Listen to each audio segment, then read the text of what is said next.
Hello everyone, it's me Clayton. I just finished watching Thelma, starring June Squibb, Malcolm McDowell, and Richard Roundtree in one of his final film roles, and directed by Josh Margolin.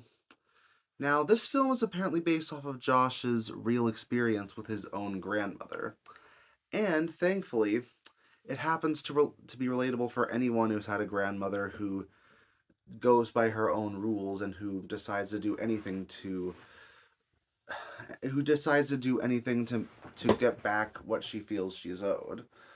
So this movie happens to focus on Thelma Post, played by June Squibb, who is a 90-something-year-old woman who lives at home and is occasionally taken care of by her grandson. This is actually something I can relate to. Anyways, after a phishing scam that costs her $10,000 when she mistakenly believes that her grandson has been involved in an accident, Thelma decides to find out who's responsible for the scam and to get back her money. She ends up getting help from her friend named Ben, played by Richard Roundtree, as the two of them end up leaving the retirement home and going out to find the address of the person that they are trying to who ended up stealing their money. All while Thelma's family tries to figure out where she's been, especially considering the grandson is kind of a screw up, and the mother and father clearly have their own issues to work out. So that's all I'll have to say about the story. The story here definitely does end up becoming a screwball comedy, but at the same time, the comedic bits never overstay their welcome, and the dramatic bits always hit. The reason it works is because Thelma is realistically portrayed when it comes to the fact that she's an old lady. She moves slowly. She doesn't know how guns work. She doesn't know how the internet works. When she falls down, she needs help getting back up. She's a believable underdog in that sense. But you can still see the determination she has to get what she feels is hers and to make some wrong things right. And Richard Roundtree happens to be pretty good in his own right. Then again, he was the original John Shaft, so you'd figure that he would work out well even in his advanced age. And thankfully he does. He's a great friend to Thelma, and he's a great co-lead when it comes down to their adventures together.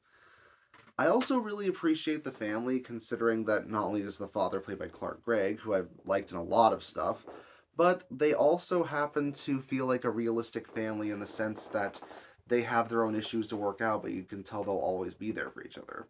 It's going to seem like an odd comparison, but I felt a little bit like Little Miss Sunshine when it comes to their family.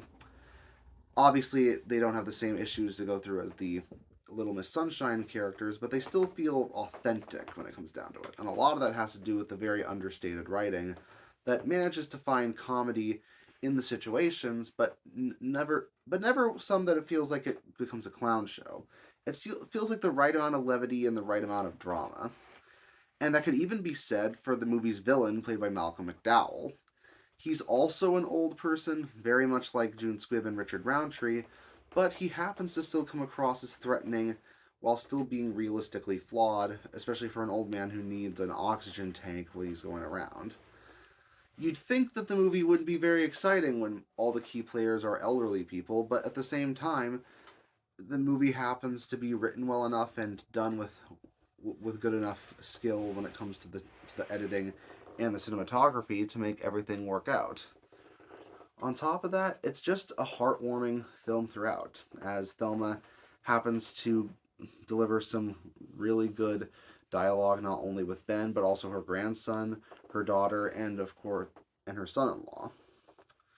And there's also a great plot about her missing her husband who had died 2 years prior to the film. I have no idea if that's based on the director's real life grandma, but it definitely was something that stood out to me.